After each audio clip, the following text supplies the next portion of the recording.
আসসালামু আলাইকুম। আন্তর্জাতিক সম্পর্কে মূলনীতি বইটা থেকে একটা ছোট্ট টপিক আর কি ডিসকাশন, হার্টল্যান্ড তত্ত্ব বা হার্টল্যান্ড থিওরি। তো এখানে খুব সুন্দরভাবে আর কি বর্ণনা করা আছে এই থিওরিটা। এই তত্ত্বের যে প্রবক্তা উনি হচ্ছেন আলফ্রেড জে ম্যাকাইন্ডার। উনি হার্টল্যান্ড তত্ত্বের প্রবক্তা। উনি পাণ্ডিত্য অর্জন করেছিলেন জীববিদ্যা, ইতিহাস, আইন এবং ভূগোল বিষয়ে, এবং উনি লন্ডন স্কুল অফ ইকোনমিক্সের পরিচালক ছিলেন। তো আমাদের এত কিছু জানতে হবে না, আমাদের জানতে হবে যে হার্টল্যান্ড থিওরিটা আসলে কি এবং এটার প্রভাব কি। পরের পেজে আর কি এটার ব্যাখ্যা দেওয়া আছে। আচ্ছা, এইখানে উনি হার্টল্যান্ড তত্ত্বের মানে ওনার যে হার্টল্যান্ড তত্ত্ব সেটা অনুযায়ী এখানে একটা পিভট এরিয়া থাকবে, অর্থাৎ কেন্দ্রীয় এলাকা যেটা হচ্ছে হৃদভূমি।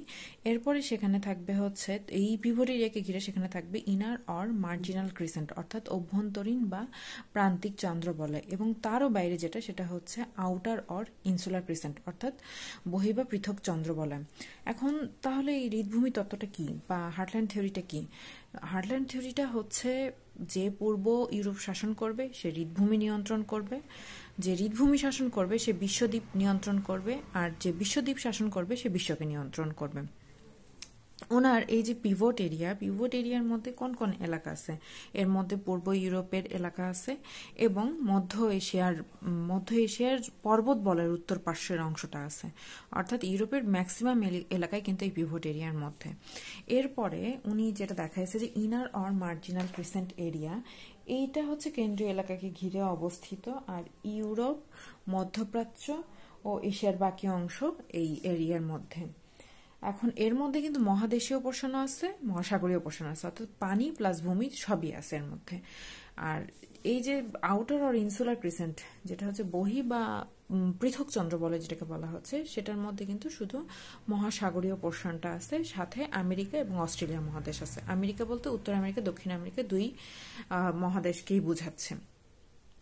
এখন এটার প্রভাব হিসেবে উনি যেটা দেখাইছে আর কি, যে এই উনি দেখাননি, মানে ওনার তত্ত্বের যে প্রভাব আর কি, সেটা ছিল হচ্ছে 1907 সালে।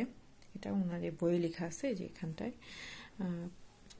1907 সালে রাশিয়ার সঙ্গে ব্রিটেন মৈত্রী চুক্তি সম্পাদন করছিল। এটার কারণটা ছিল যে জার্মানি আর রাশিয়ার মধ্যে যদি মৈত্রী চুক্তি হয়ে যায় বা মৈত্রীর সম্ভাবনা থাকে, তাহলে জার্মানি কিন্তু শাসন করতে পারবে হৃদভূমি, সেই ক্ষেত্রে কিন্তু পুরা বিশ্ব তার হাতে চলে আসবে। সেইটাকে কেন্দ্র করে 1907 সালে ব্রিটেন রাশিয়ার সঙ্গে মৈত্রী চুক্তি করছিল, এবং ভার্সাই চুক্তিকে কাজে লাগায় জার্মানি যাতে হৃদভূমি শাসন করতে না পারে, তখনও কিন্তু মিত্র দেশগুলো আর কি ব্যবস্থা গ্রহণ করেছিল।